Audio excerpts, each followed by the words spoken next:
what we've produced. All page after page after page, individual things. I could stand here and read it for a week and we wouldn't be finished. But we've done more than any other administration has done by far in terms of military, in terms of ending wars, in terms of completing wars. Nobody's really seen very much like it. I think it's appropriate that because Minnesota is so much in the fray, and I say to my people all the time, and they're so busy doing other things, they don't say it like they should. They're apprehending murderers and drug dealers and a lot of bad people, and these are just some of the more recent ones that we have, and I can show you some of the people. Vicious, many of them murderers. These are all out of Minnesota, just Minnesota. I say, why don't you talk about that more? Because people don't know. Do you want to live with these people? International murder. These are people that are living, they're apprehended and either put in jails in their country from where they came, and the countries respect us, and so they actually put them there. In the old days, they didn't respect our country. Biden wouldn't do this because he let them all in. You know, if you didn't have open border policies of Biden, none of this, all of the things that all of the time that we spend talking about Minnesota and everything else, most of them are coming from out of the country. And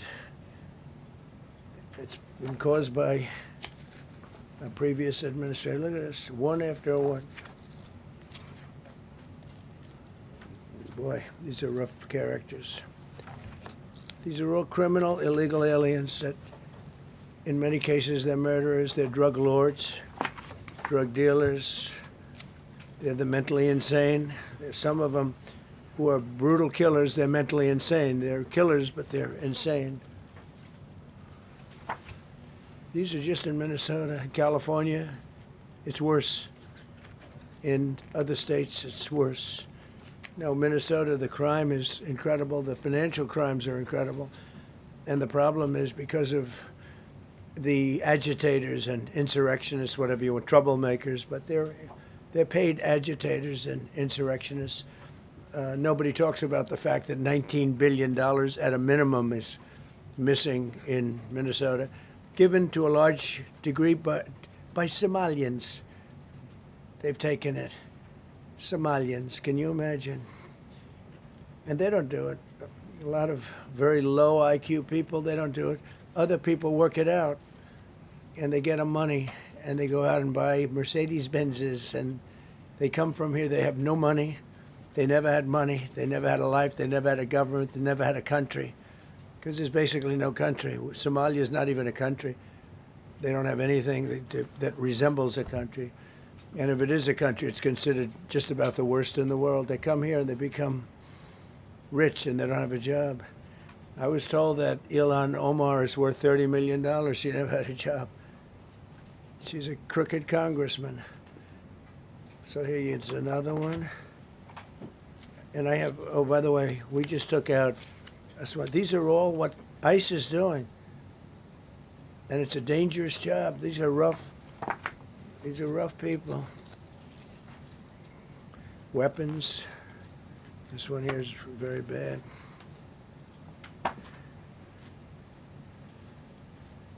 I'm going through this because I think we have plenty of time. I'm going to beautiful place in Switzerland where we'll be, I'm sure I'm very happily awaited for. In Switzerland, they don't know about this. They don't have this problem. They have other problems, but they don't have this problem. Look, killed somebody. And these are rough people. These are not, this was all allowed into our country through open borders. These dumbest policies, you know, men and women's sports is dumb. But to me, having an open border for the world to come in, drug dealers and prisoners. Venezuela, as an example, opened their prisons into the United States. That's why one of the reasons I felt so strongly against Venezuela. Now I'm loving Venezuela. They've been working with us so well. It's been so nice. And an unbelievably nice woman also did a very incredible thing, as you know, a few days ago. We're talking to her, and maybe we can get her involved in some way. I'd love to be able to do that. Maria, maybe we can do that. But we're dealing with the people and the president and all of the people in Venezuela, and we've been doing great. The oil companies are getting ready to make massive investments there. They have more oil than even Saudi Arabia. There you go. These are rough ones. This is all Minnesota, every one of them. This is one state out of many. And these people are, let's see, yeah, these are all, so far, people that came from outside of the country. They were allowed in by Sleepy Joe Biden, Crooked Joe Biden, whichever you like. You can call him whatever you like. They're both right. He's sleepy and he's crooked. He was the worst president we've ever had. And we've had some bad ones, too. I can tell you, all you have to do is look at trade. You're not getting bored with this, right? I hope you don't. But these are people that you have to see. Strong-arm rape, aggravated assault with a weapon, and many other crimes.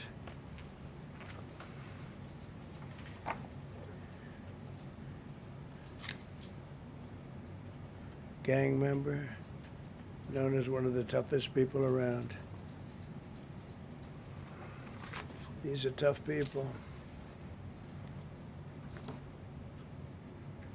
So this is what the people are trying to protect, because all ICE wants to do is get them out of our country, bring them to prisons and jails and mental institutions from where they came. That's all they want to do.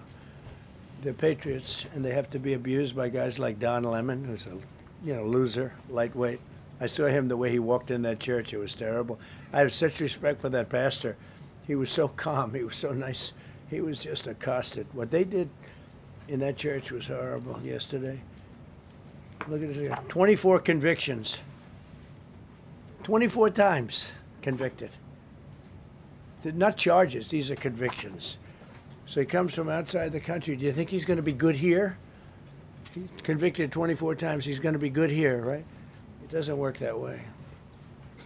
It's a man murder. It's one of many. One of many. All they want to do is get him out.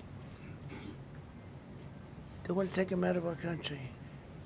And we're met with paid agitators and insurrectionists, troublemakers. They're paid. You know, when the woman was shot, and I felt terribly about that. And I understand both sides of it. But when she was shot, there was another woman that was screaming shame. Shame, shame, shame, right? You saw it. So loud. She was like a professional opera singer. She was so loud and so professional. She wasn't a woman that was hurt, like, oh, my heart's injured. She was a professional. She's shame, shame. She's screaming, shame, shame. I said, that's not a normal person. That's a professional. These are professional agitators and professional people that want to see our country do badly. But that's not happening because we have the hottest country anywhere in the world, despite this stuff. Look at this. All top of the line criminals. They're not going to be good. They're not going to be well behaved here. I could do thousands. We had over 3,000 in the last fairly short while. Just in Minnesota. What's the number, Carol? 10,000. 10,000 criminals arrested in Minnesota alone. 10,000 criminals. And these are serious criminals. Now, how can a place with 10,000 criminals, how can you have a state? And yet they're fighting us. Yeah, I like that guy. He keeps nodding to me. You agree with me, I guess. I like him. I don't know who he is, but I like him. He keeps nodding. He says, you're right. He's obviously a little on the right side, maybe. Look. These are rough ones. So we just took this off a stack. We have many stacks like this. Like, I could go 30 times what I'm showing you now.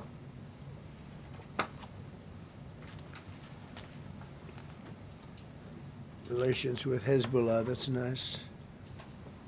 Why do we allow them in our country?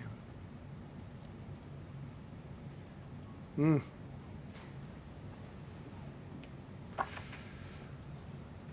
just looking at these charges. It's just pretty incredible. Many murderers, many murderers. People that murdered.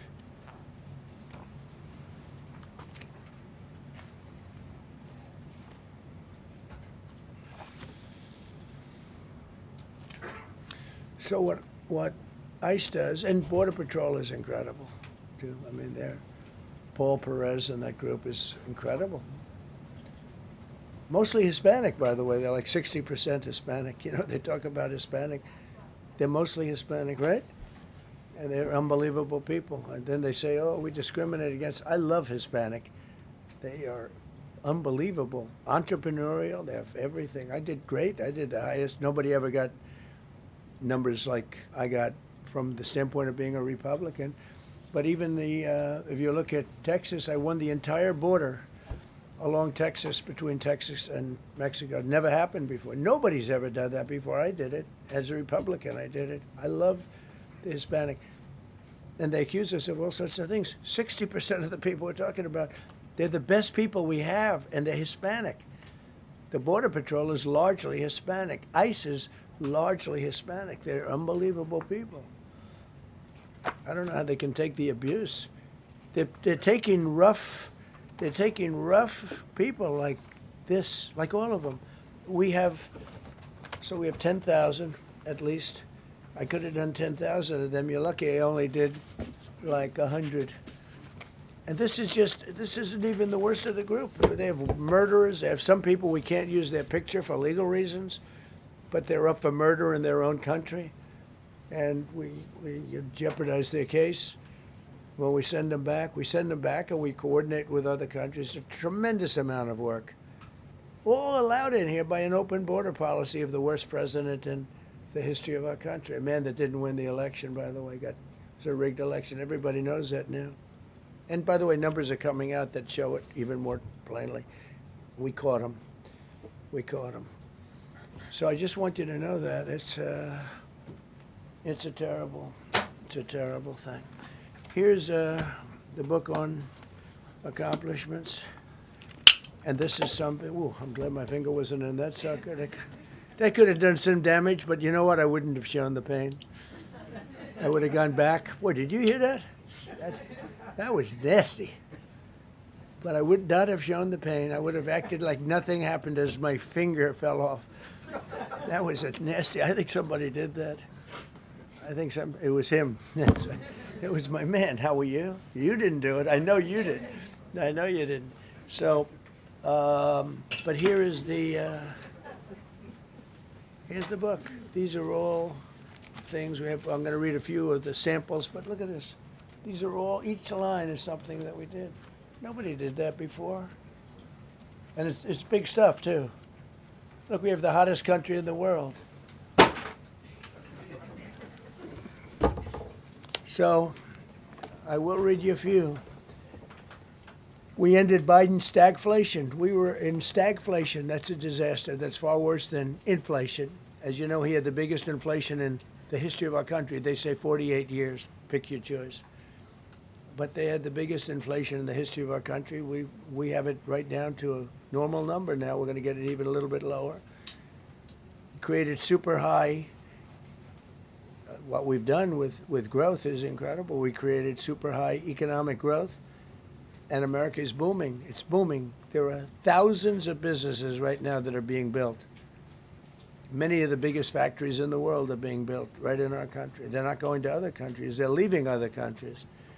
Fourth quarter GDP is on track to pass perhaps much more than 5% growth, and that's despite the fact that we had a Democrat shutdown. They shut down our country, and we had 5%. Nobody in this room has ever heard about 5%. I think it could be 20% if we do it right. If we don't, every time we have good numbers, they raise interest rates. You shouldn't do it. In the old days, if you had good numbers, they'd lower interest rates, or they wouldn't do anything. Here, they try and kill it. They always try and kill success. Over the last 20, 25 years, that's the way. In the old days, If you had good numbers, the market would go through the roof. Today, if you have good numbers, the market goes down. But by the way, we've had the best stock market in history, the best 401ks in history, and we inherited a mess.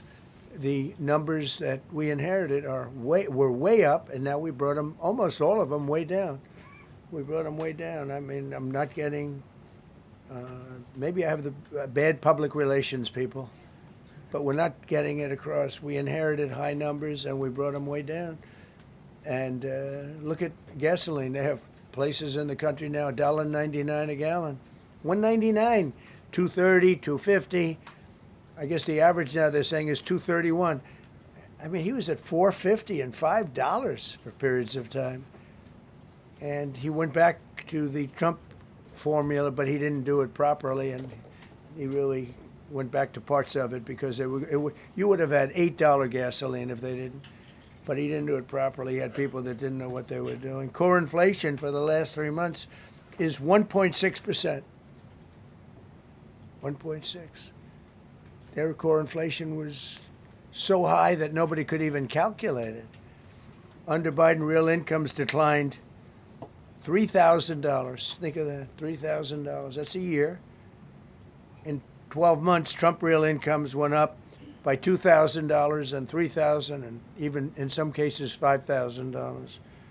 It's a tremendous difference. Stock market has set 52 all-time record highs during the course of the 11 months, because this was done on 11 months. Now we are actually officially 12 months as of today. 52 all-time record highs. That means 401ks did great. I have people see me all the time, policemen that guard us really well, and got to know them a little bit. And they said, "Sir, you're making me look so good. My 401k is through the roof. My wife thinks I'm the greatest genius, that I'm a financial genius, like Warren Buffett." He told me that. He said, I think they have better returns than Warren Buffett right now. But he said, all my life, my wife has been criticizing me for not being smart financially. Now, all of a sudden, she loves me more. But we added $9 trillion in value to retirement accounts, saving many people. I mean, they were going out of business. Think of it. We added $9 trillion of value to retirement accounts, savings accounts, and 401ks.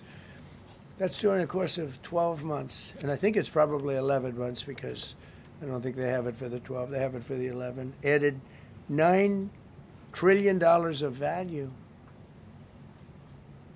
Lifted more than 1.2 million Americans off food stamps in 1 year. They would have had another 1.2 million. We would have had, welfare would have gone up. And instead of investing $18 trillion in our country, now it's probably more than that, but $18 trillion and having thousands of plants being built all over the country, you would have had thousands of plants closing all over the country. And you would have had disinvestment, and you would have had welfare going way up. You know, if you look at SNAP, take a look at SNAP, what happened with that? It was at $7 billion, and it came out to over $51 billion. Nobody has ever seen anything like it. The past administration, they had no clue. Or they were really bad, but they basically had no clue.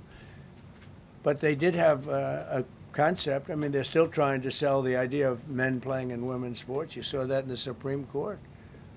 I mean, some of those justices were fighting for them, too. They were fighting for them. But you saw that just the other day in the Supreme Court. Men playing in women's sports doesn't work.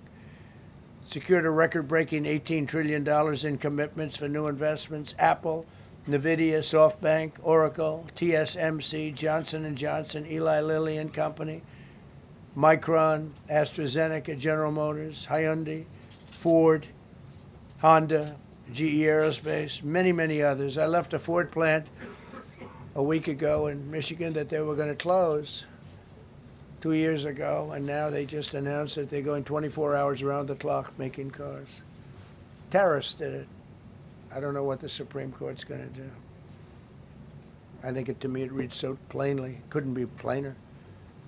You're allowed to do a license. Tariff is probably less severe than what a license could be. But think of it. You're allowed to do a license, and then they have a clause at the end, something to the effect, or what is necessary, something to that effect. And what is necessary with tariffs. I don't know where there's a case even there, but we've taken in hundreds of billions of dollars, and if we lose that case, it's possible we're going to have to do the best we can in paying it back. I don't know how that's going to be done very easily without hurting a lot of people. But we're waiting for that case anxiously, and we have tremendous national security because of tariffs and tremendous income. You know, we have, and by the way, no inflation. So everyone said, oh, tariffs will cause inflation. We have no inflation. We have very little inflation. Biden had inflation, and he didn't do tariffs. We had a huge problem. We have a 62% reduction in our trade deficit. So if you had a 1% reduction, a normal president would have a 1%, 2% reduction. Everybody would be high-fiving. At a 62% reduction, next year we won't have a trade deficit. We secured most favored nations agreements to slash drug prices by as much.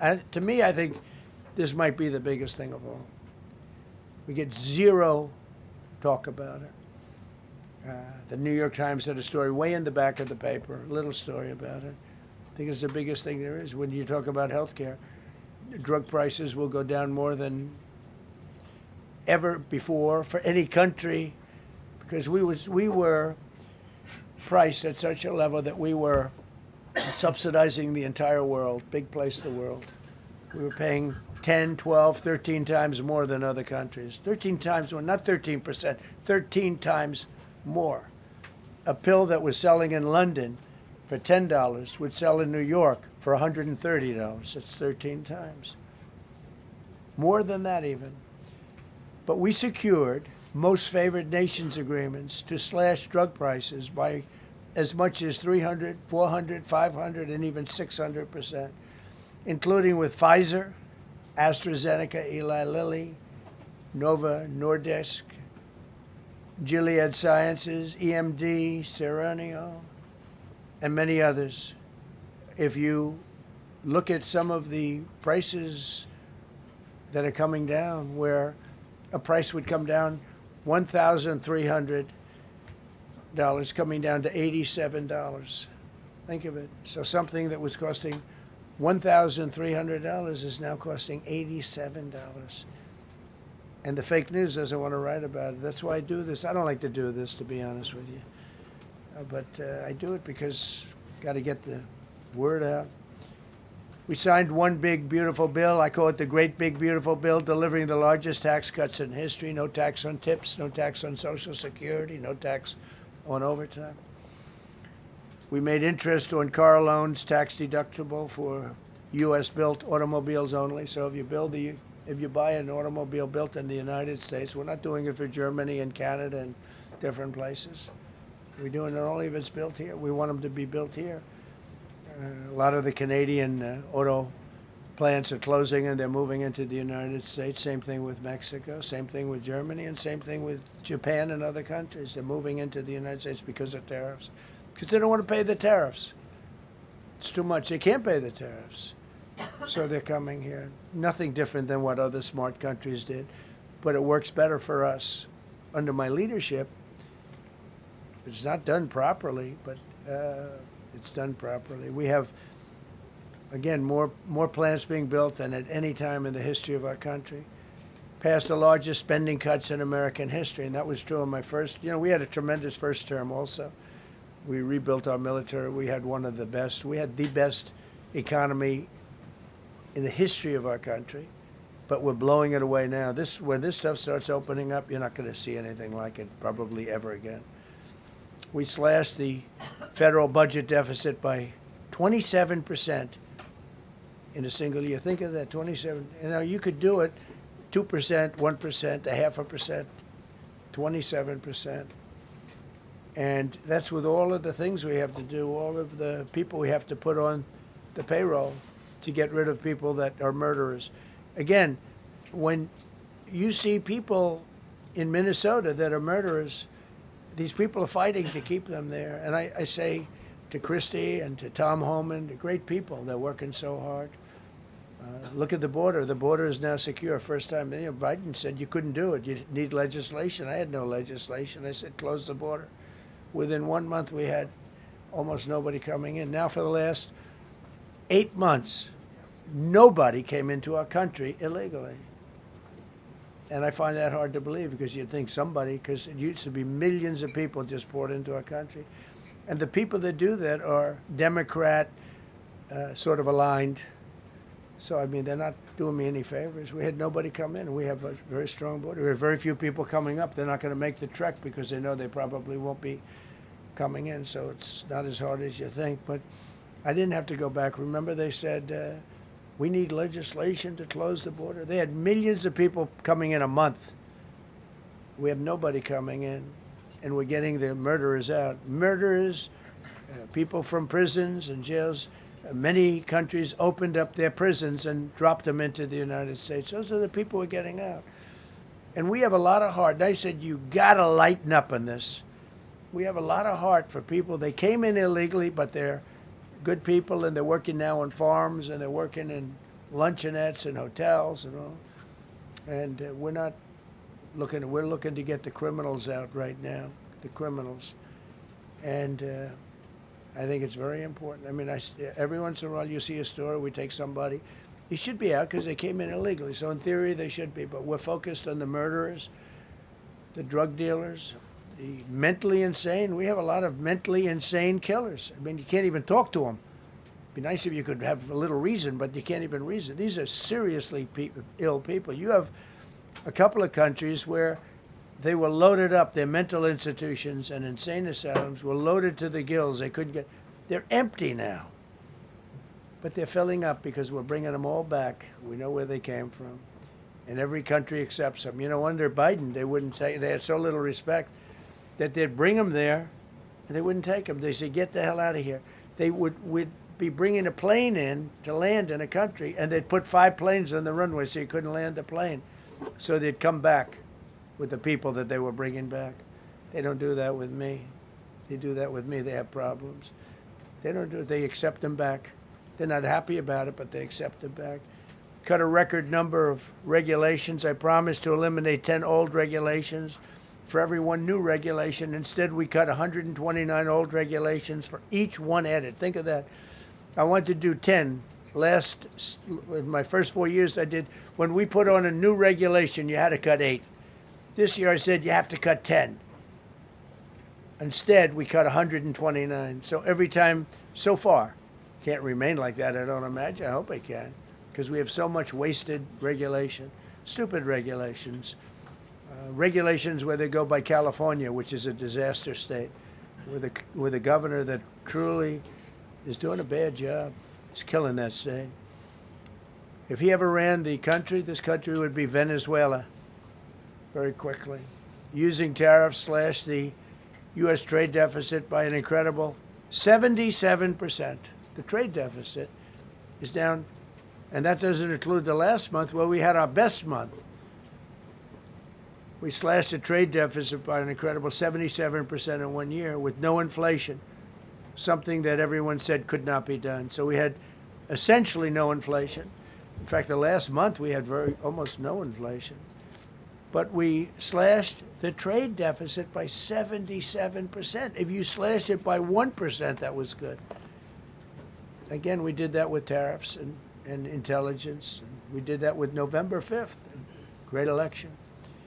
We secured historic trade deals to reduce barriers on U.S. exports with countries covering 40% of all U.S. trade. Think of that.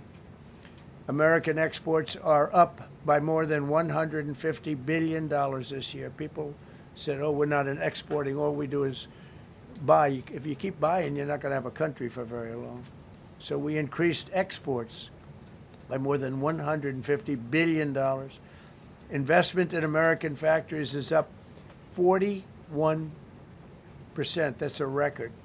Nobody goes 41% up. You go 2% up, 1% up. You go down by 3%. If Kamala got elected, the 41% up would be 41% down. We removed over 270,000 bureaucrats from the federal payroll. That's another thing. So we have, we announce our our unemployment numbers, call it unemployment or employment. And they were very good, but we could make them great. But we've slashed tremendous numbers of people off the federal payroll. Because ultimately, if you're on the federal payroll, I mean, we have jobs where they had 10 people for every job. So we cut. Now, if you want to see some good numbers, I'll hire 1 million people. We cut millions of people off the federal payroll. I don't like doing that, but the good news, I don't feel badly because they're getting private sector jobs and they're getting sometimes twice as much money, 3 times as much money. They're getting factory jobs. They're getting much better jobs and much higher pay. But all I have to do is say, like, what the Democrats do all the time. They hire 1 million people, and then they hire another million. They load it up, and it says, oh, they only have a 3% unemployment rate. It's a fake rate. So with us, we're proud of the fact that we cut so many because, again, I don't want to cut people. But when you cut them and they go out and get a better job, I like to cut them. And sometimes they have to be forced to do that because, it's like they want to stay where they are. They don't know. And then all of a sudden they end up, we have many cases, Karoline, where people were devastated. They hated Trump. I got caught from my very boring federal job where they had, again, sometimes 10 people to do one job. And they were very upset. And now they ended up with a job where they get paid 3 times more money. They're ending up buying houses. It's like crazy. So they went from not liking me to liking me a lot because it's hard to get. We need people. We need people. It's one of the reasons. I mean, when you have good people on the farm or good people in hotels and everything else, we want to work with them as much as we can. Under Biden, 1 out of 4 jobs added was a government job. Think of that. So 25% of the jobs added. That's when you know that, that's 25% of the jobs aren't real jobs. But again, I could do that. I could add 2 million jobs right now, would have an unemployed. I could say just hire some more people. I do the opposite. I say get rid of everybody that's unnecessary because that's the way you make America great again. When you have, all these jobs where people are sitting around doing nothing and they get a lot of money by the government, it's no good. But that's what the Democrats do. They show, we were at 4% unemployment. That's a good number. But they just add jobs, or they wouldn't cut. They would never cut jobs. Under Trump, 100% of all new jobs created have been in the private sector. Think of that. Not 1% has gone to federal. So under Biden, 1 out of 4 was a government job. Under Trump, 100% of the new jobs created, 100% came from the private sector. That's how you make your country wealthy and strong and good. We inherited the worst border in history and turned it into the strongest border in history. Illegal crossings have plummeted to the lowest level ever recorded, down 99.999%. That means down 100%. 99.99. Now, I want to find out who that one person is. For 8 months in a row, 0, and these are government numbers, these are not my numbers. For 8 months in a row, 0 illegal aliens were admitted to our country. 0. Nobody came in, unless they came in legally. We have a big process for having people come in legally, by the way. A lot of people are coming in legally. They have to prove they love our country. They have to prove that they're not going to need welfare. A lot of things they have to prove. For the first time in 50 years, we are now seeing reverse migration, where because we're getting all of these illegal people out. People that came in illegally, in many cases they're criminals, in many, many cases. Remember when they used to say that the people that come into our country as immigrants are very nice people, they're wonderful people, they don't commit crime. No, they make our criminals look like babies. They make our Hell's Angels look like the sweetest people on earth. The Hell's Angels are now considered a nice, high-quality person. I like the Hell's Angels. They voted for me. They protected me, actually, believe it or not. But they make our criminals look like babies. These are some of the most vicious people anywhere in the world. They came from the Congo. The prisons, I know the Congo because I ended the war with the Congo and Rwanda. Tough group, very tough group. They came from prisons in the Congo. Some of the toughest, meanest people you'll ever meet. Thank you very much. They allowed them to come into America. These are tough people. Before my election, 100% of net job creation was going to foreign migrants. Since my inauguration, 100% of the net jobs created have gone to American-born citizens. That's a big thing. In other words, we're now taking care of our people. 100% of net jobs created have gone to the American-born people. Before that, we didn't care. Designated Tren de Aragua, MS-13, and the Mexican drug cartels as foreign terrorist organizations, and we've hit them hard. You've seen what we've done on the water. We're starting to do that on land. The land is much easier, actually. Water is incredible. We did that on the water so that when you do it on the land, they don't go to the water. Nobody's going into the boat business right now, I can tell you. 97% down drugs coming in by water. Think of 97%. Nobody ever heard of that before. They heard 2%, 1%. It went up 2%. 97, and we're looking for the 3%. Who the hell are the 3%? They're crazy. But we've taken out almost 100% of the drugs coming in by water. Now we're going to be very shortly starting drugs coming in by land. We know exactly where they're coming from.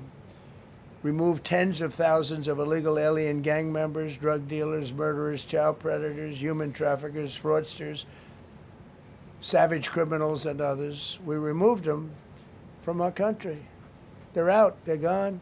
In some cases, they're so dangerous that we put them in jail because we don't want to give them to their country. Their country doesn't do anything, and they end up coming back. We have some that they're so bad that we don't want to really release them. We want to put them in a jail where we know they're properly ensconced.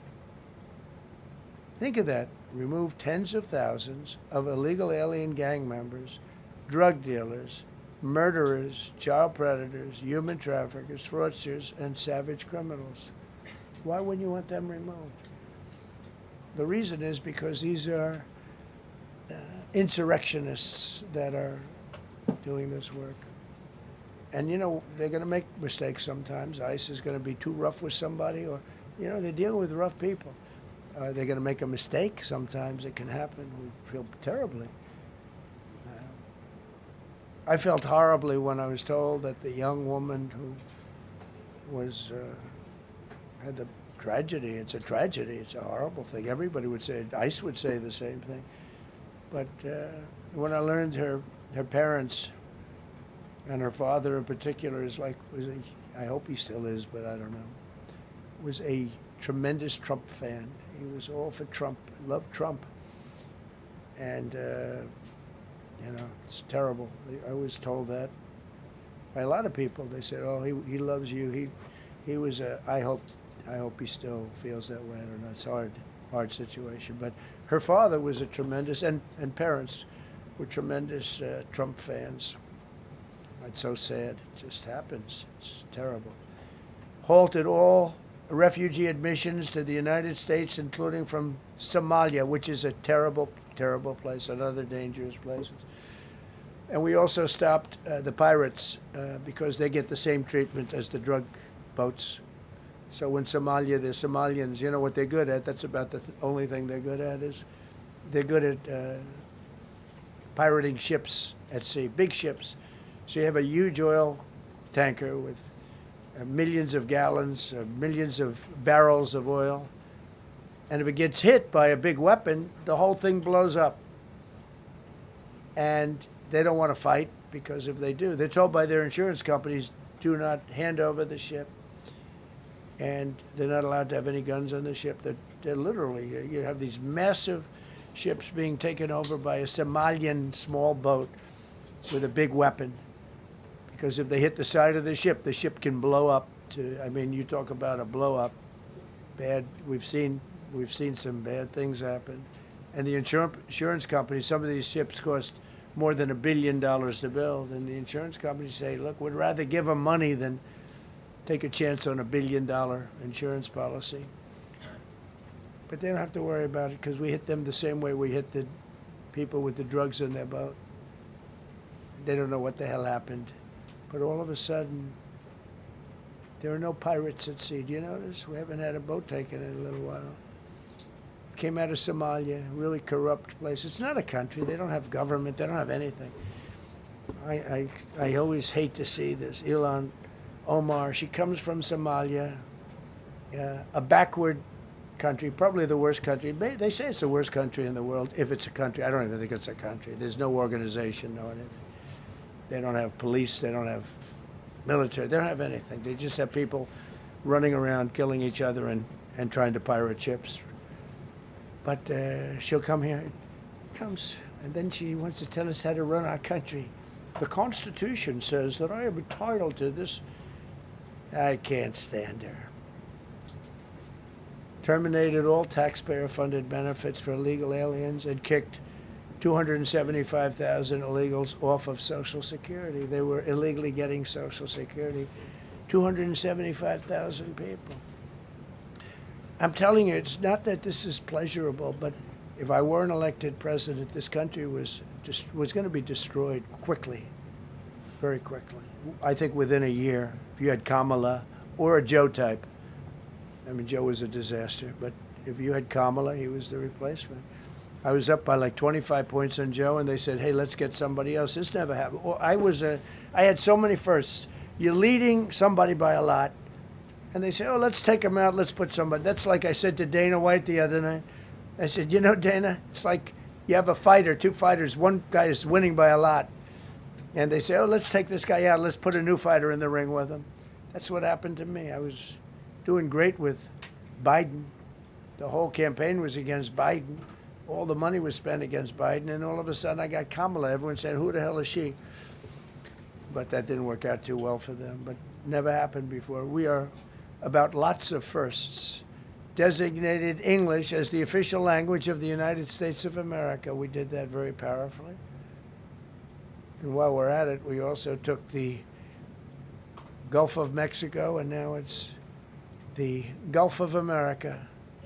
Because we have 92% of the shoreline. It always bothered me. I'd say, you know, we have most of the shoreline. Mexico has a small percentage, talks about 8%. We have 92%. And I said, why is it the Gulf of Mexico? It should be the Gulf of America. I was going to call it the Gulf of Trump, but I thought that I would be killed if I did that. I wanted to do it. I wanted to. My people work so hard. Sir, I don't think it'll look too good. I'm telling you, it's a good thing. And it'll be hotter than ever, I said. No, but I decided not to do that. I'm joking, you know, when I say that. I was not going to call it the Gulf of Trump. Because tomorrow it'll be, Trump wanted to call it the Gulf of Trump, but he was rebuffed by his people. My people don't rebuff me too much. The Gulf of Trump, that does have a good ring, though. Maybe we could do that. It's not too late. No, we have the Gulf of America now. It's great. Our country is proud for the attack on Venezuela, the attack on the Iran nuclear capability, wiped it out.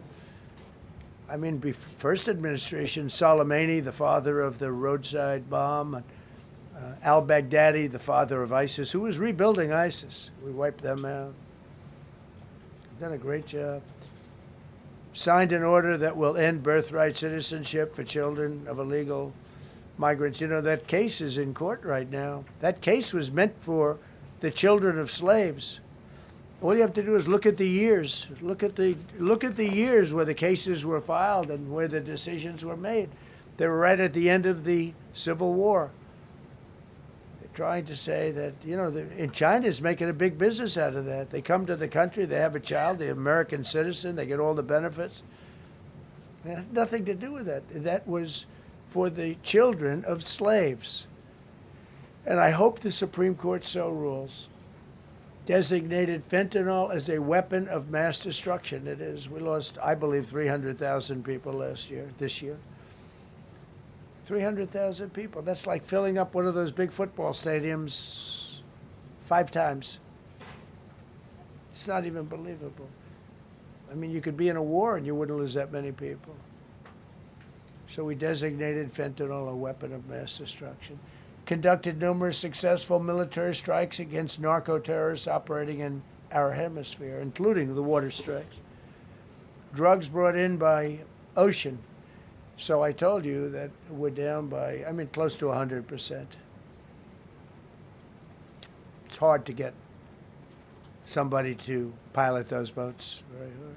They have to be people that don't watch television, don't read the news. And we just blew up their facility. They had a docking facility where the drugs were stored. And now we have a great relationship with Venezuela. We're getting along fantastically with the leadership in Venezuela, so we wouldn't have to do that. This was done before the attack. But we captured and brought to justice the outlaw dictator of Venezuela, Nicolas Maduro, who, through drugs, killed millions of people in our country. Tremendous drug dealer. Also sent millions of people into our country, including Tren de Aragua, the worst gang. They say it's the worst gang in the world. They took over parts of Colorado. They just take the apartment building. They just took it away. Just took it away like we're here. They cut the hand off one man because he called the police. Who called the police? I did. You took my apartment from me. Boom. No hand. This is what they sent us. Restoring law and order, new category. D.C. and Memphis, federal task forces deployed massive numbers of federal law enforcement officers and National Guard to restore safety. Crime down in D.C. is almost down to nothing. D.C. was a very, very dangerous place, and I think you probably know better than I do. I have a lot of people in the media thanked me for that, but some of them found it hard to thank me. But, D.C. is now, look how beautiful. D.C. is now, you can walk right from here to a restaurant, right through the center of town. You can be with your child, with your loved one, with your lover. Your lover's not going to be killed anymore, so you can act like a real lover. But you can walk right through the middle of the town, and D.C. is beautiful again, too, You notice we took all the fences down, almost all, the rest are coming down. We got the graffiti all off. National Guard's been amazing. We didn't tell them to do that. That's not their job description.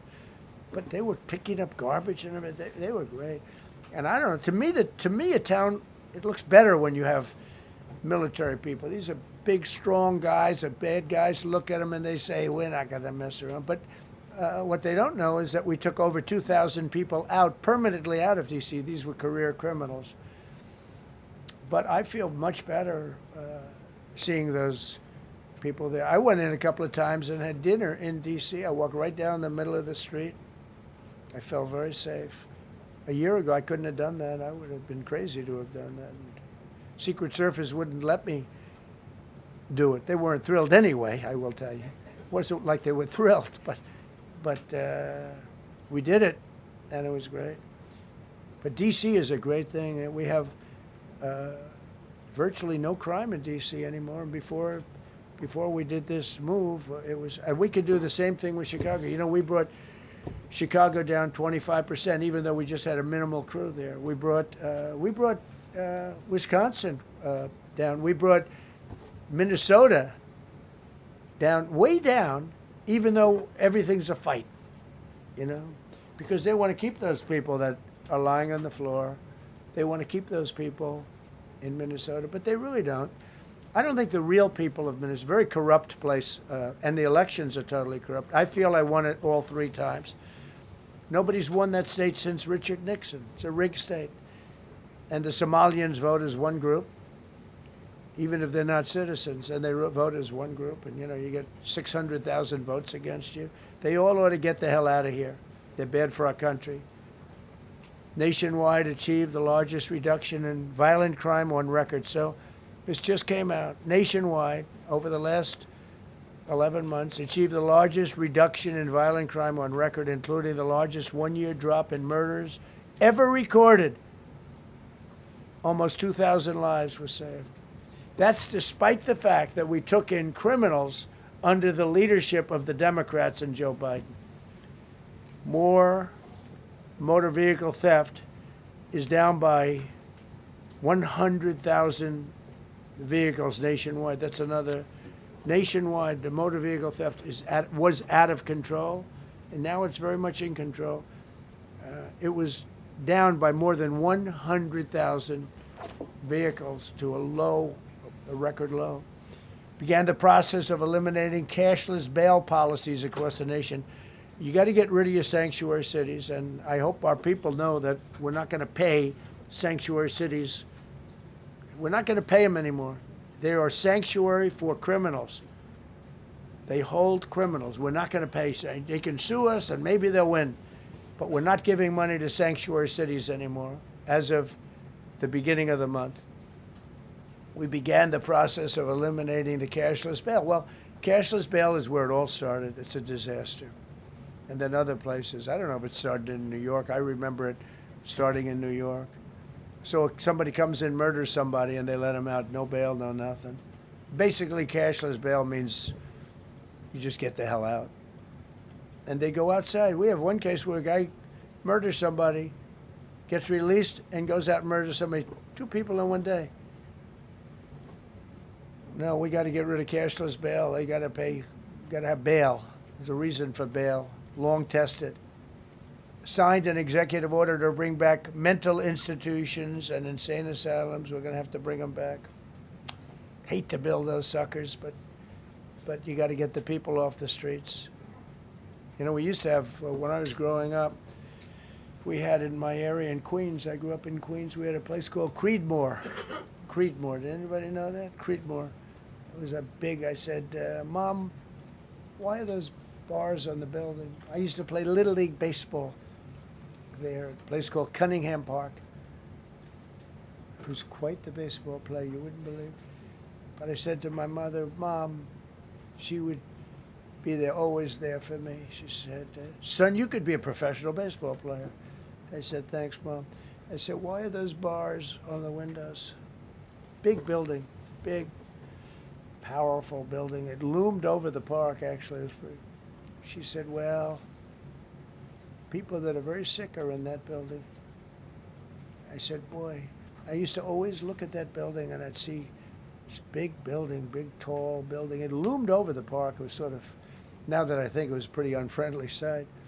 But I'll never forget, I don't know if it's still there, because they got rid of most of them, you know, the Democrats in New York, they took them down, and the people live on the streets now. That's why you have a lot of the people in California and other places, they live in the streets. They took the mental institutions down. They're expensive. But I'd say, why does that building have those bars? Boy, it wasn't normal. You know, you're used to looking at like a window. But this one, you look at it, all this steel, vicious steel, tiny windows, bars all over the place. Nobody was getting out. It's called a mental institution. That was an insane asylum. Designated Antifa as a domestic terrorist organization, and many others. It is. America is respected again on the world stage. That's another topic. Obliterated Iran's nuclear enrichment capability, and Operation Midnight Hammer was one of the most successful anyone's ever seen. CNN fake news. I don't know where they are. CNN. Anybody from CNN here? Fake news. Nobody wants to raise their hand anymore. They used to, oh, here. Now if you're with CNN, you don't raise your hand. But they said, well, maybe it wasn't that successful, which I really was angry because these pilots took their life in their hands. 2 o'clock in the morning with no moon, dead dark, guns shooting at them. They went in with those beautiful B-2s, and every single bomb went down an air shaft and obliterated it. And CNN came out and said, well, maybe it wasn't, by a scam writer who wrote, you know, fake stories, a lot of fake stories on other topics, right? Because when we did it, we said, that's a terrible thing. You know, the pilots came back and they said, we hit everything. They did a great job. Then on top of that, we launched from a submarine about 30 Tomahawks on top of everything else. The place was obliterated. CNN said, well, maybe it wasn't that bad. Turned out it was worse than it was. You know who could tell you that? The Iranians would tell you that. Because if they do anything, they're going to have to start a brand new place. But they did an amazing job. That was like what we did with Venezuela. I mean, nobody's ever seen a military operation like that. Ended 8 unendable wars in 10 months. These were unendable wars. Cambodia and Thailand fighting for years. Kosovo and Serbia, the Congo and Rwanda, Pakistan and India. They were really going at it. 8 planes shot down. They were going to go nuclear, in my opinion. The Prime Minister of Pakistan was here, and he said President Trump saved 10 million people and maybe much more than that. They're both nuclear countries. Israel and Iran, Egypt and Ethiopia were going to fight over a dam, and I got them to stop. I still got to work it out because they put a dam up in Ethiopia that stops the flow from a little river called the Nile. I always think of the Nile being in Egypt, you know, beautiful Nile with the pyramids, but they put a dam up. You know who paid for the dam? The United States of America. It's the biggest dam, I think, in the world. They put a dam up. I said, how did you let that happen? Why would we have done that? We financed it. This country would, I don't know. Maybe it was a Republican president, but I don't think it was. I think it was a Democrat. But what a terrible thing. So Egypt basically is, you know, they don't have enough water in the Nile. And they use that for a lot of things, including entertainment and travel and tourism and everything. I mean, I don't know. They got a big dam. I got to work that one out now, too. Armenia and Azerbaijan. President Putin told me, I cannot believe you settled that war. I've been trying to settle that war for 10 years. Armenia and Azerbaijan. They were fighting it for many, many years. And I ended up getting the heads of both countries in my office. The beautiful Oval Office, much more beautiful now than it ever was. And one sat on one side, one sat on the other. He said, you know, I've been the head of Azerbaijan for 22 years, and for 22 years I've been killing his people. And the other gentleman, and both very good guys, said, I've been here for 7 years, and for 7 years I've been killing his people. And they started over there, and within an hour they were next to each other, and by the time we ended, they were hugging each other, and it's been a great peace, you know? Should have gotten the Nobel Prize for each war, but I don't say that. I saved millions and millions of people. And don't let anyone tell you that Norway doesn't control the shots, okay? It's in Norway. Norway controls the shots. They'll say, we have nothing to do with it. It's a joke. They've lost such prestige. That's why I have such respect for Maria doing what she did. She said, I don't deserve the Nobel Prize. He does. When she got it, they said, wow, that's amazing. I thought President Trump would get it.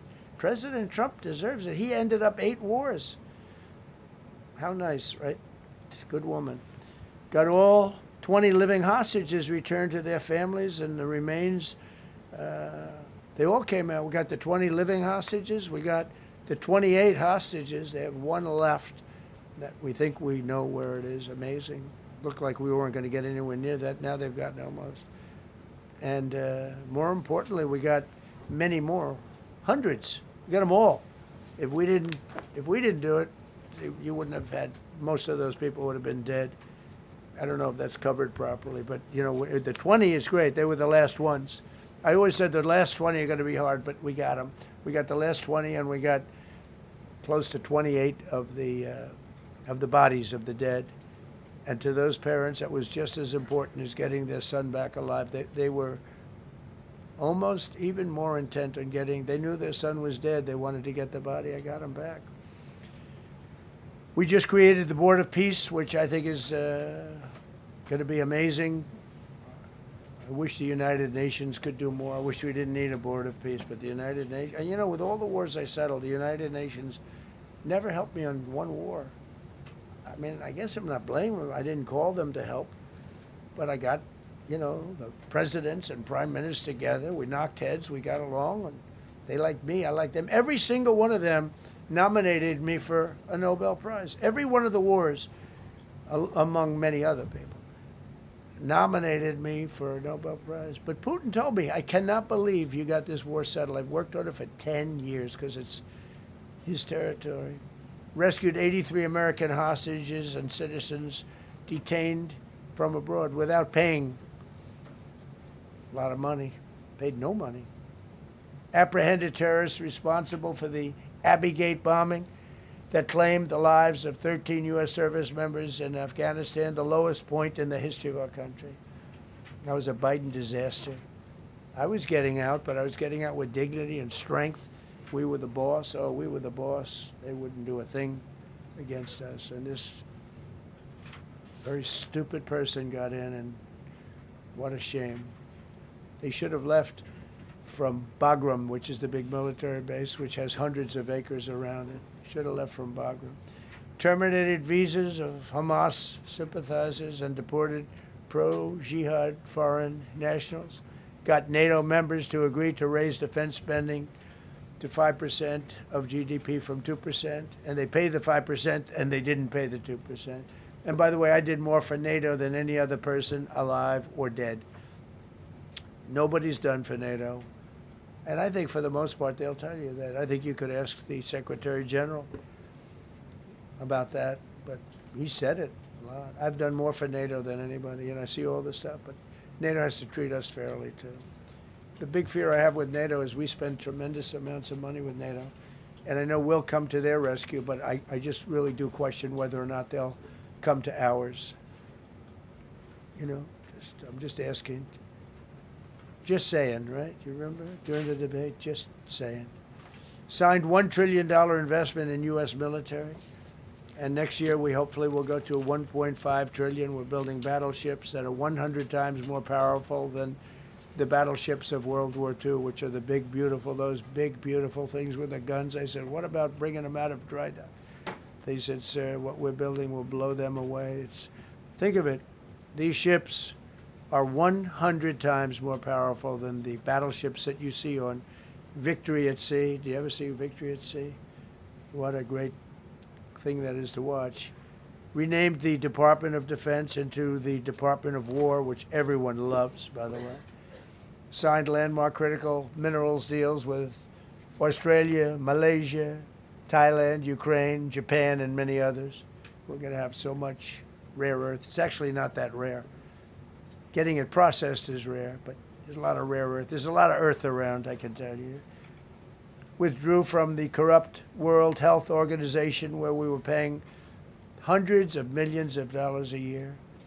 So we were paying $500 million a year, and China was paying $37 million a year. I said, why aren't we paying the same as China? They said, well, nobody asked. I said, China's got 1.4 billion people. We have 350 million, probably, with all the illegals, you know. China probably knows more accurately. But we have much smaller in terms of the number of people. We have a much more powerful military, but we have much smaller. I rebuilt the military during my first term, by the way. And while they gave away a lot to Afghanistan, the Taliban, which was just horrible seeing them, every year seeing them do that military down some dirty street is a disgrace. But while Biden gave a lot of it away, it's a tiny fraction compared to what we did. I rebuilt the military, and now we're continuing to build it.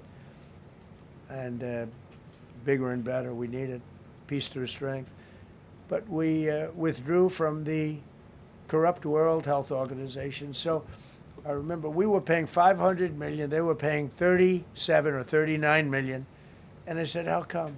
So I withdrew, and they called, we'll give you the same deal that they had. I said, well, it should be less than that, because if they're at 37 and you have 3 times, 4 times the number of people, even maybe 5 times, I don't know. So it should be less, but I didn't want to chisel around. And I thought about it. So I could have taken 500 million to 37, and everybody knew it. I chose not to do it because it was actually very popular when I got out, because they were terrible. And so I chose not to take that deal. First thing Biden did is go back into it. You know what he paid? More than 500 million. So I actually called them. I said, you know, you can buy it for less. You can make a deal at 37. There's no reason to pay 500. They didn't care. They paid more than 500. Did you know that? They paid more than 500 million. I made a deal at 37. I could have had 37. They were public about it. We'll give you the same deal that China has for 37. And they paid 500. They paid $500 million. That's the way you ruin a country. And it's the same attitude that, you know, you have on everything else with these people. They were terrible.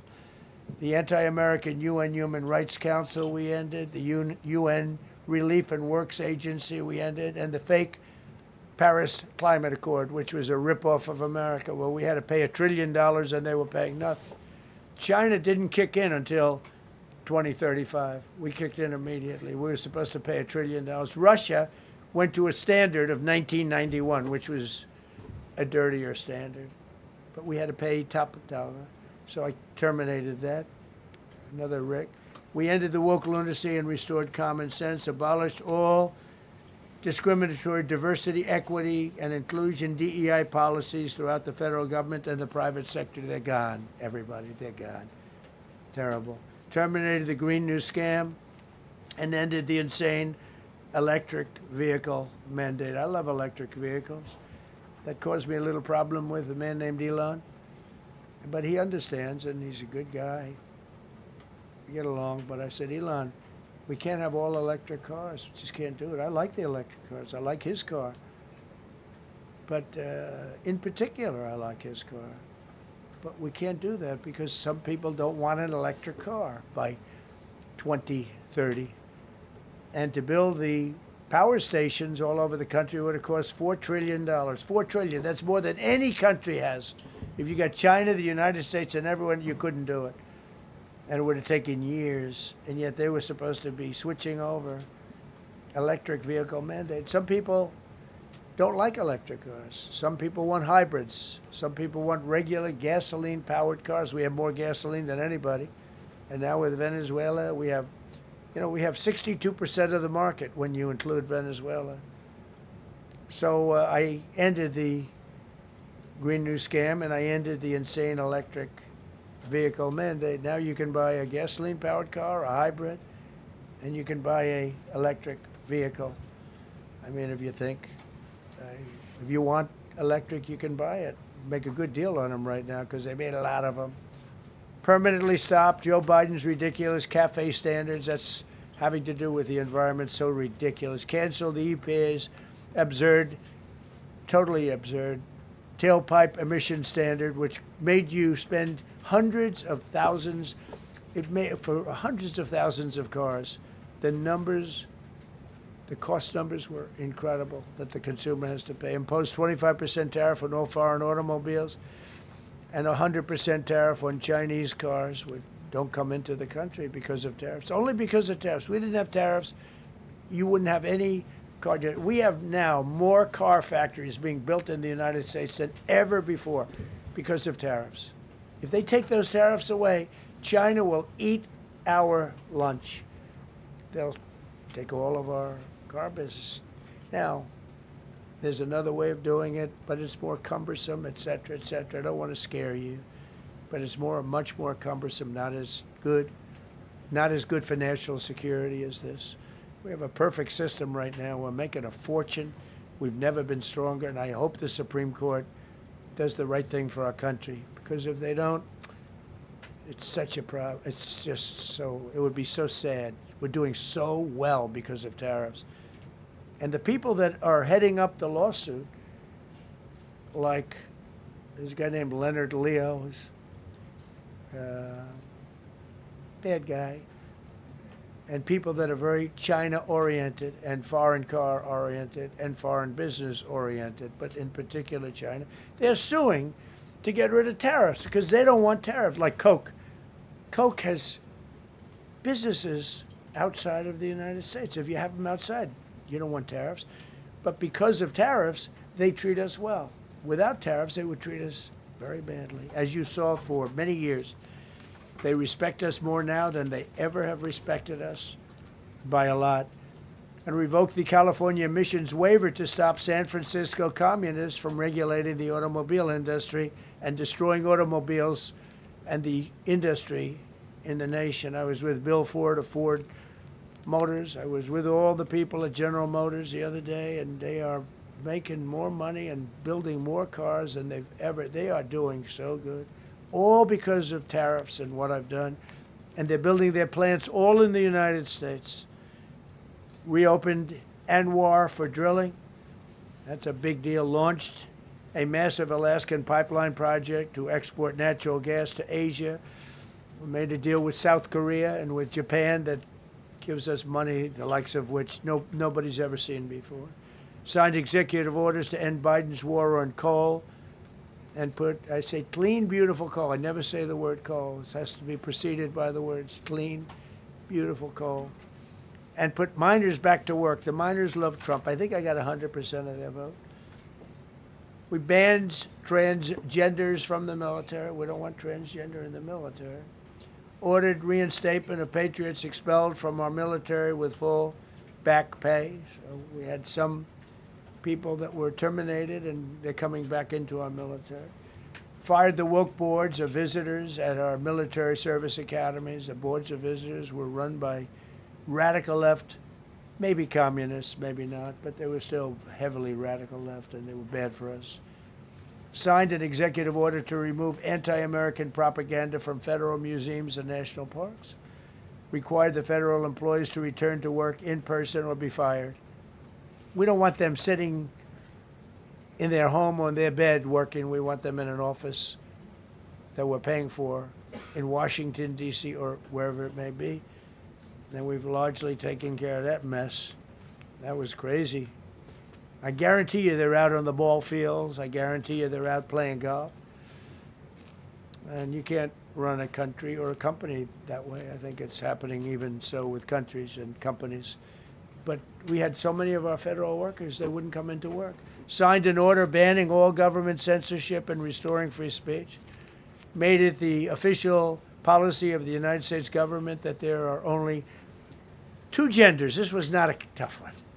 Two genders. Can anybody guess what they are? Male and female. I think the Democrats know that too, but they refuse to admit it. Ban the use of puberty blockers, hormone injections, and other chemical and surgical mutilation of children. Can you imagine saying this 15 years ago? That we banned the use of puberty blockers, hormone injections, and other chemical and surgical mutilation of our children. You know, when I say it, I say, do I have to say that? I actually ask my people today, yes, sir, because people, that's where the country went. Banned men from playing in women's sports. Big Supreme Court case on that. I mean, I can't believe it. Some of the justices were fighting hard for men to be able to play in women's sports, a couple of them. I can't imagine it, but I think anybody that rules that way should lose a lot of credibility. But we banned men from playing in women's sports. All you have to do is look at the records, look at weightlifting records, look at swimming records, look at track and field. It's not fair. It's very demeaning to women. Banned transgender ideology and critical race theory from our schools. Secured unprecedented settlements with Brown University, Columbia University, and many other colleges, including the University of Pennsylvania, where I went, the great old Wharton School of Finance. To restore fairness and merit, we're working with Harvard right now. They've been very anti-Semitic. Terrible what they've done. And we'll see what happens. I hear we have a deal, but who the hell knows with them? They have a lawyer that wants to show how hot he is. Ended taxpayer-funded student loan forgiveness for radical left and anti-American activists. Can you believe it? Began the process of abolishing the Federal Department of Education and returning education back to the states. And Linda McMahon is doing a fantastic job. Ended Joe Biden's weaponization of our government and removed his hand-picked radical left Marxist prosecutors from the Department of Justice, like deranged Jack Smith. He's a sick son of a bitch. They gave me the worst of the worst. And here I am. How did that happen? How did that happen? He's a sick guy, and Letitia James is sick, and Alvin Bragg is sick. They're sick people. And others. Fani, you can't call Fanny. She doesn't like it. She wants to be called Fani. Fani Willis. I won. Can you imagine putting somebody through that? And then if I suggest that somebody may be guilty of a terrible crime, oh, he's weaponizing government.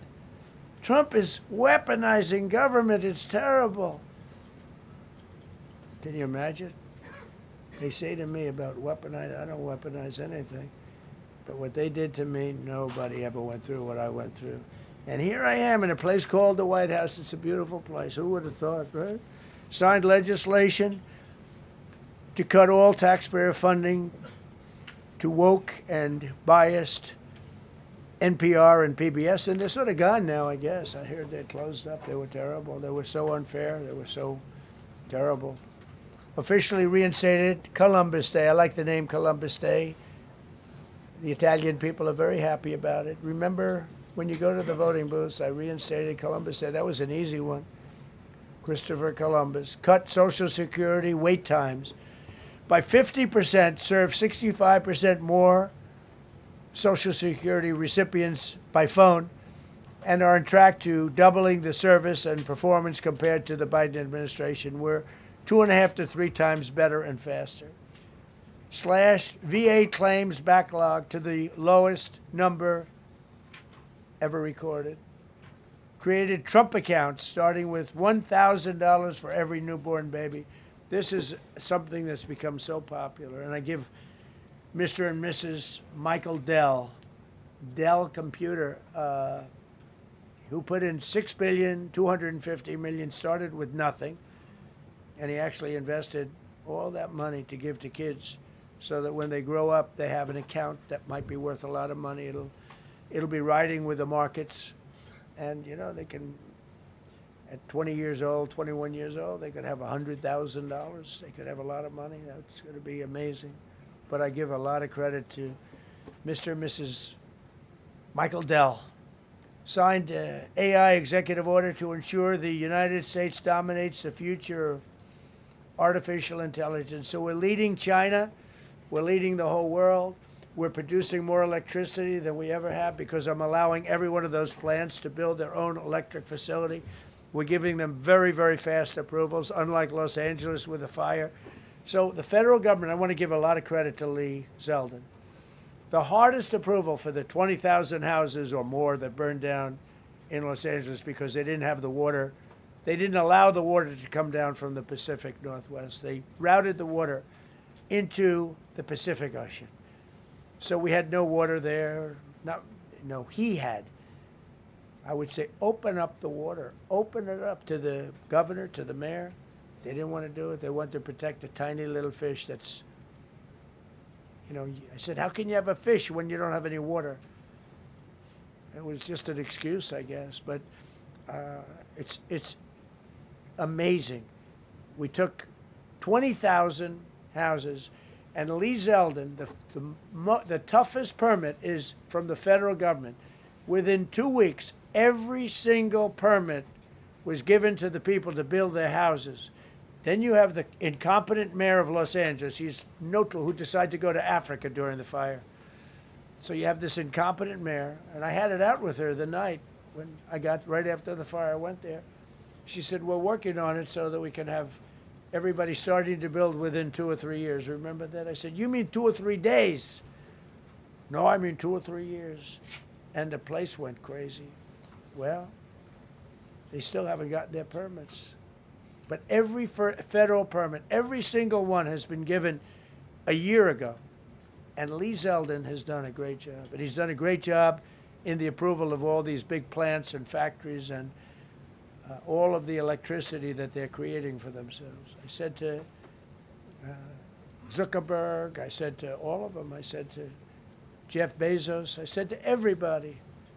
Mark Zuckerberg couldn't believe it. He said, where are we going to get all the electricity? Because you need double the electricity that the country currently makes just to fire up those big plants. I said, well, nobody can do that. So what we're going to do is let you make your own electricity. Nobody believed it. And I said, we're going to get you fast permits. So we get them within 2 weeks. And they're coming up with some of the most incredible electric plants you've ever seen. So each one of those massive buildings, AI or otherwise, is building their own electricity. They're building their own plant. And it's incredible. Many of them are under construction already. They're going to have, we're leading AI, and we're leading China by a lot. Established a MAHA presidential commission, banned many artificial food dyes, as you know, issued new vaccine recommendations and created new real food pyramid. And Bobby and Dr. Oz have been incredible. Provided $12 billion in aid for American farmers. Just gave them $12 billion in aid because they got screwed by other nations. And the number of drug dealers have fallen every single month since I took office. Drug dealers are way down in the United States, and that's a small version of what's sitting right there. That's just a small version. We took a country that was dead, and it's the hottest country in the world right now, and that's after 1 year. So let's go. That's a lot of people. Go ahead, please. Yeah, go ahead. Thank you so much, Mr. President. I have two questions for you. One, do you want your Board of Peace to replace the UN? Well, it might. I mean, the UN just hasn't been very helpful. I'm a big fan of the UN potential, but it has never lived up to its potential. The UN should have settled every one of the wars that I settled. I never went to them. I never even thought to go to them. They should be able to settle those wars. They don't. I believe you got to let the UN continue because the potential is so great. And another one, you invited Lula from Brazil to be part of the Board of Peace. I did. What role do you I did. expect him to play, especially A big role. I like him. Venezuela? Yeah, And I like another one, because the Are you from Brazil? Yes. The EU and Mercosur just signed a trade agreement this weekend, which is going to be the biggest trade zone, free zone in the world. Right. At the moment, you are talking a lot about tariffs. What is your reaction to that? So, two questions, Lula. Well, and then look, I just think this. I think we have trade like we've never had before. We're doing better in trade than we ever have before. We're not being ripped off by every country in the world like we were before. We're doing numbers that nobody's ever thought possible. We're the richest we ever were. It's because of tariffs and the proper use of tariffs, and we're also the most secure. As an example, Iceland, without tariffs, they wouldn't even be talking to us about it. So we'll see what happens. I think it's going to work out quite well. Yeah, right behind. Thank you, Mr. President. How would you characterize your relationship with Emmanuel Macron and Keir Starmer right now? And have you spoken to them since your Truth Social post last No, I night? haven't, but I think I get along very well with them. I mean, they always treat me well. They get a little bit rough when they're, when I'm not around. But when I'm around, they treat me very nicely. And, I like both of them. They're both liberal. They've got to straighten out their countries. You can't, London is having a lot of problems. And if you look at Paris, got a lot of problems. They have two problems, immigration and energy. They got to stop with the windmills, and they got to go back like UK has an unbelievable asset called the North Sea. Norway uses it, makes a fortune. They have a better section of it, and they don't do it. They could straighten out their countries, and it would be good. But I get along very well with them. Yeah, go ahead. You told Norway's prime minister Are you from Norway? No. You look like you would be from Norway. But she looks like she's from Norway. Go ahead. You told Norway's prime minister that you not winning the Nobel Peace Prize made you feel less obligated to think purely of peace. Well, I lost a lot of respect for Norway. And I believe very affect... strongly that Norway controls the Nobel Prize. But you have to understand, I settled 8 wars. I've had every one of those wars, every participant wrote, I didn't ask him to do it. They sent in strong they make recommendations for that. But I settled 8 wars. No president's probably ever settled 1 war. I don't know, think of it. I did 8. The reason I do it is because it's easy for me to do. And I didn't do it for a Nobel Prize. I did it because I'm saving a lot of lives. I'm trying to settle the final one. I'm trying to do Russia-Ukraine. And when Russia's ready, Ukraine's not. When Ukraine's ready, Russia's not. But they're losing 25,000 people a month on average. And I'm trying to get that one done. But no, I feel that Norway has tremendous control over who gets the Nobel Prize, despite what they say. How far are you willing to go to acquire Greenland? You'll find out. Mr. President, Kevin Hassett has said that those $2,000 tariff rebate checks would be up to Congress to decide whether or not to disperse that Do you agree with Kevin I Hassett don't on know. that, or do you think you can do that No, unilaterally? I don't think we would have to go the Congress route, but, we'll find out. The reason we're even talking about it is that we have so much money coming in from tariffs that we'll be able to issue at least a $2,000 dividend and also pay down debt for the country. But we'd do a $2,000 dividend to the people of our country. Would probably set a limit of, income limit where it made sense. But we will be able to make a very substantial dividend to the people of our country. I believe we can do that without Congress. Last night on Truth Social, you said that the British plan to hand the base at Diego Garcia over to Mauritius and then rent it back was an act of great stupidity. Previously, you've backed that deal. Is it now your position that the deal should not go ahead? I think that they, when they originally were going to do it, they were talking about doing some concept of ownership. But now they're looking to essentially just do a lease and sell it. And I'm against that. It's a reasonably nothing like Greenland, but it's a reasonably important area of the globe. Not to anywhere near Greenland, but I think they should keep it. I don't know why they're doing it. Do they need money? Mr. President, with your support to the Syrian government, most probably you avoided another civil war and a bloodshed in Syria, especially after the fall of the regime. I did a good job. I did a good job. And, the Syrian government, the last 2 weeks, had to use some force to implement its force on specific areas. And Well, with to keep the prisoners, the terrorist prisoners, which are some of the worst in the world, at bay. So they were able to keep that. He's working very hard. The president of Syria is working very, very hard. Strong guy, tough guy, pretty rough resume. But you're not going to put a choir boy in there and, get the job done. I spoke with him yesterday because we were talking about the prisons and, what was going on. We have some of the worst terrorists in the world in those prisons, and he's watching them. Syria. Mr. Go ahead. President, Gavin Newsom is going to be at Davos if he's not already there. You're probably going to run into him. I presume that this is for him to raise his platform for 2028, but what do you anticipate his foreign policy platform is going to be? I don't know. I mean, I don't know that he's going to be the nominee. I know this. I had a very good relationship with Gavin Newsom when we were, in office together. I was president. He was the governor of California. We had he would talk about it often, and somewhere we just went astray. I just hate the way California is being run. We actually have people leaving.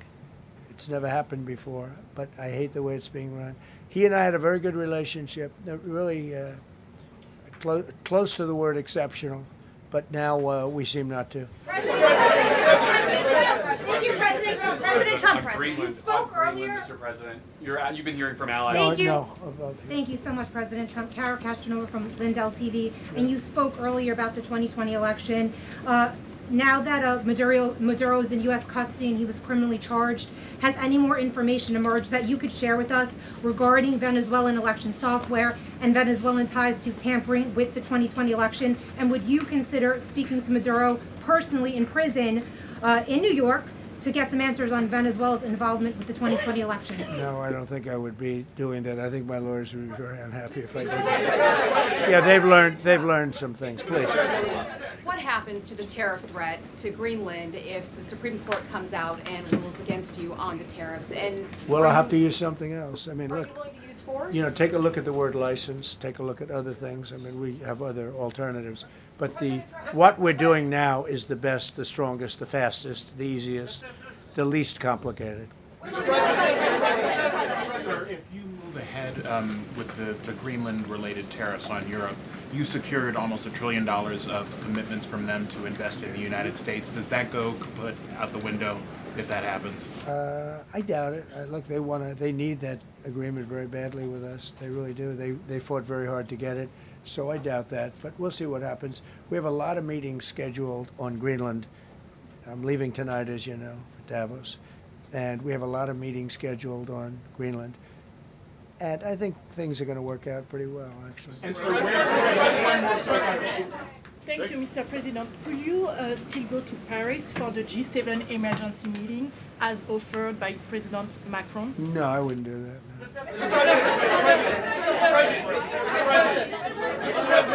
No. Because, you know, Emmanuel's not going to be there very long. And, you know, there's no longevity there. He's a friend of mine. He's a nice guy. I like Macron. But he's not going to be there very much longer, as you know. And I think, you know, I have meetings with the people that are directly involved, not some of the people you're talking about. Thank you so much. Thank you so much, Mr. President. And happy You know, I've New Year. never seen this room like this. Is this a celebration of the first year? Yes. Have you ever seen it? I've never seen this many. I hope we have a very good. I hope we have a very good structural floor. You know, this used to be a swimming pool. You're sitting over a swimming pool. I could see that happen. But this, we need a good structure here, don't we? Huh? Yeah. Mr. President. Thank you so much, Mr. President. Happy 1 year anniversary. Thank you. And my question is on Syria. The Kurds, as the most loyal U.S. partners, facing attacks by some Syrian elements within the Syrian government. Will you do to ensure the Kurdish rights protected and their effective forces against terrorism in Rojava, Syria continued, as the Kurdish see you as a president does not abandon his allies? Well, I like the Kurds, but just so you understand, the Kurds were paid tremendous amounts of money, were given oil and other things, so they were doing it for themselves, more so than they were doing it for us. But we got along with the Kurds, and we are trying to protect the Kurds. That's correct. Ahead of your speech in Davos, can you give us a preview of what we can expect as far as, you know, laying out the plans for Americans to be able to buy homes?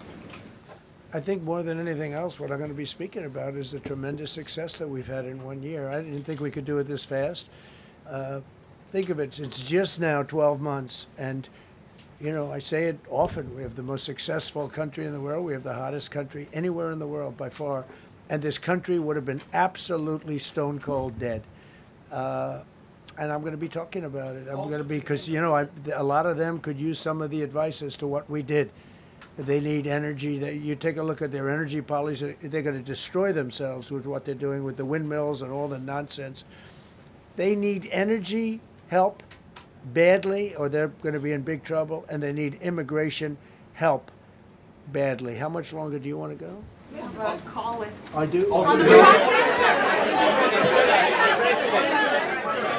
I have a very important call with President Erdogan, who I like a lot. All right, one or two more questions. Go ahead. Thank you, Mr. President. During Go your ahead, second. please. Go ahead. One question about the Red. Yes. Thank you, Mr. President. The red blouse. Go ahead. You talked a lot at the beginning of this about the economy, some positive economic indicators. Polling shows a majority of Americans don't feel the economy is doing well. Are you worried you're making the same mistake as President Biden by telling No, the... I hope I don't make the same mistake as him. Look, I inherited a terrible, it's a great question, because we inherited a terrible, terrible mess between the border, between all the problems. The whole country was falling apart. And in 12 months, less than 12 months, in 12 months, we have the strongest border we've ever had. We have prices that are much, much lower than they were for the last time. We inherited very high prices. We inherited, remember this, inflation was at a historic high. We had never had inflation like that. They say 48 years, but whether it's 48 years or ever, we had the highest inflation, in my opinion, that we've ever had. Prices, because of that, were very high. I inherited, we brought down eggs immediately. Remember the first news conference, they were screaming at me about eggs. I was in the position for 2 days, and we brought eggs down to lower than what they were before. And by the way, they continue that way. We brought the prices down from when I came into office and from what Biden had, way down. We're going to bring them down further. But the job we did is a miracle. One of the reasons I'm doing this today is to explain. We inherited a mess, and we've made it a beautiful, beautiful picture. Think of gasoline at $1.99 in many states. $1.99 a gallon. It was $4.50, $5, in some cases $6 or $7. We're at $1.99. And energy is so big that with energy, everything else comes down. But the prices are coming way down, and we're going to bring them down further. But we started up here with these guys. We inherited a country that was broken. We inherited a country, and I have a very warm spot. We've done very well with Venezuela. And by the way, that even in itself is going to help us bring down the oil prices. I mean, the Venezuelan oil, we've taken 50 million gallons of oil. We've taken 50 million barrels of oil out of Venezuela in the first 4 days. We've got millions of barrels of oil left. We're selling it on the open market. We're bringing down oil prices incredibly. And when they come down, and they've already come down, again, $1.99 a gallon for oil. Nobody thought they'd ever see it. All right, one or two more. Go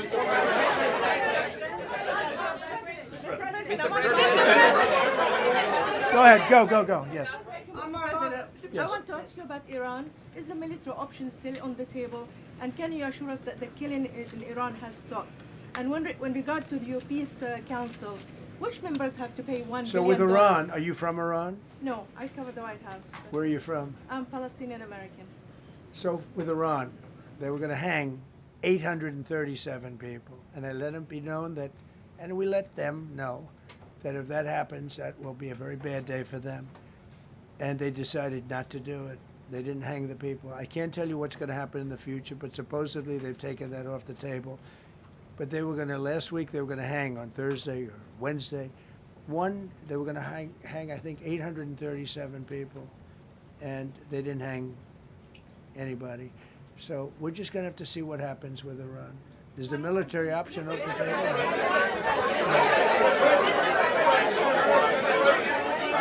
Go ahead. Thank you, Mr. President. Thank you, President Go Trump. ahead, please. Thank you, Mr. Congratulations on your President. first year. Go ahead, I'll take your question. Okay, thank you. Thank you. Thank you, Go Mr. ahead, President. right here. Thank you, Mr. President. You promised during your second inaugural to always put America first. I'm curious, how would you winning the Nobel Peace Prize improve the lives of average, everyday Americans? Why is this prize so important? It wouldn't improve the lives of any. What improved the lives of people are people that are living. I saved probably tens of millions of lives in the wars. You know, if you add up the numbers, just if you look at any one of those wars, you're talking about millions of people. You multiply it times 8. But when you look at India and Pakistan, that could have been 10, 15, 20 million people. Could have been more than that. So I saved millions of people. So that, to me, is the big thing. What? You suggested a moment ago that perhaps the reason why a positive story about the economy isn't getting through is because of, bad communications people. But are average Americans wrong to still feel high prices? And how much longer does the White House hope that they? So I think a stay lot of patient? people are listening to the fake news a little bit, and I'm not blaming anybody. I think I blame ourselves. I think we've done a much better job than we're able to promote. We're not promoting. We're doing a great job, and we're sort of letting the promotion take care of itself. One of the reasons I'm doing this news conference, I think it's important. We have taken a mess and made it really good. It's going to get even better. But if you look at prices from a year or a year and a half ago, you look at the Biden prices, they were way up through the sky. And, they use the word affordability. They just say affordability and they don't talk about it. They created the affordability problem, and we are solving it. We have solved a lot of it. Again, everybody agrees in this room, I think, gasoline prices have come per gallon way down. When that happens, everything else comes down, but they've come down way down. Many of the groceries have come way down. It's all happening, and it's happening strong. But if you go back a year and a half, 2 years, take a look at those prices and look at the prices now.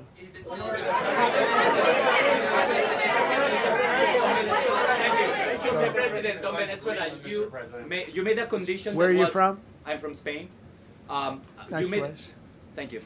You made a condition that the political prisoners should be freed. It seems that they are not being as fast as they promised in the beginning. Would that be an issue for the current government? They've agreed that they're going to let, I guess, most of them out. All of them. Depends on what they did, but they have released a lot of.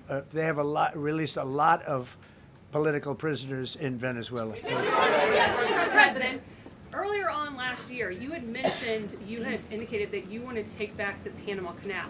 I know we've heard a lot about Greenland. Is that still on the table? I don't want to tell you that.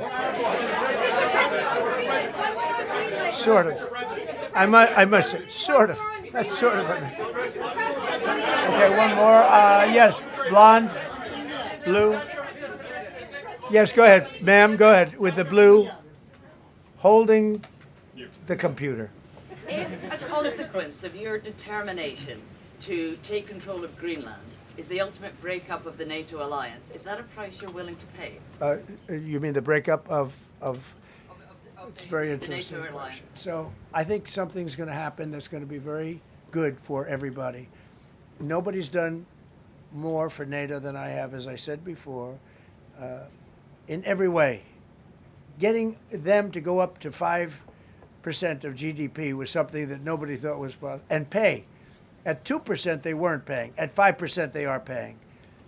And they're buying a lot of things from us, and they're giving them, I guess, to Ukraine. That's up to them, but they're giving them to whoever they're giving them to, but they're buying a lot. I think that we will work something out where NATO is going to be very happy and where we're going to be very happy. But we need it for security purposes. We need it for national security and even world security. It's very important. How about it? Thank you very much. First of all, last year you told me that you believe that the reason you won the election is because God put you in this place so that you could save the world. Looking back 1 year, do you feel like God is proud of the effort that you've put in? I do, actually. I think God is very proud of the job I've done. And that includes for religion. You know, we're protecting a lot of people that are being killed. Christians, and Jewish people, and lots of people are being protected by me that wouldn't be protected by another type of president. No, I think a lot of people are very proud of the job we've done. We've had an amazing year. This has been one of the greatest years. Even some people that wouldn't necessarily love me instinctively, they're saying this was an incredible year. We've had an incredible year economically. Look at our border. Our border was a disaster. People poured. It was an invasion into our country of a lot of very bad people. Good people too, but a lot of very bad people from prisons and drug dealers and gangs and horrible people, murderers, thousands and thousands of murderers allowed into our country. And we now have the strongest border of any country. There's probably not a country, I guess North Korea has a pretty strong border, by the way, but there's not a country in the world that has a border like we do. And we took it from the worst border. We had the worst border in the world. Now we have one of the strongest borders in the world. One more question. Mr. President, you said you're confident something's going to get worked out in Greenland, but Greenlanders have made it clear they don't want to be part of the U.S. Well, what gives the U.S. the right to take away that spoken. self-determination? When I speak to them, I'm sure they'll be thrilled. Mr. President, are you committed to keeping the U.S. in NATO? I've had such a good relationship. I've made it so much better, so much stronger. It's so good now. NATO is so much stronger now. I don't agree with a lot of the things they've done, but that was done before I got there. I think NATO's been good. Sometimes it's overrated, sometimes it's not. But we have a strong NATO. When I came here, we had a weak NATO. We had a NATO at 2%, and they weren't paying. You had a nothing NATO. NATO's, whether you like it or not, it's only as good as we are. If NATO doesn't have us, NATO is not very strong. Thank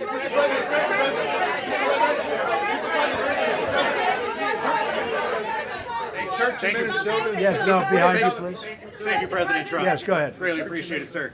We heard a long list of accomplishments from the last year. Could you cherry pick the top three? And then looking forward, what are your three most important priorities in 2026?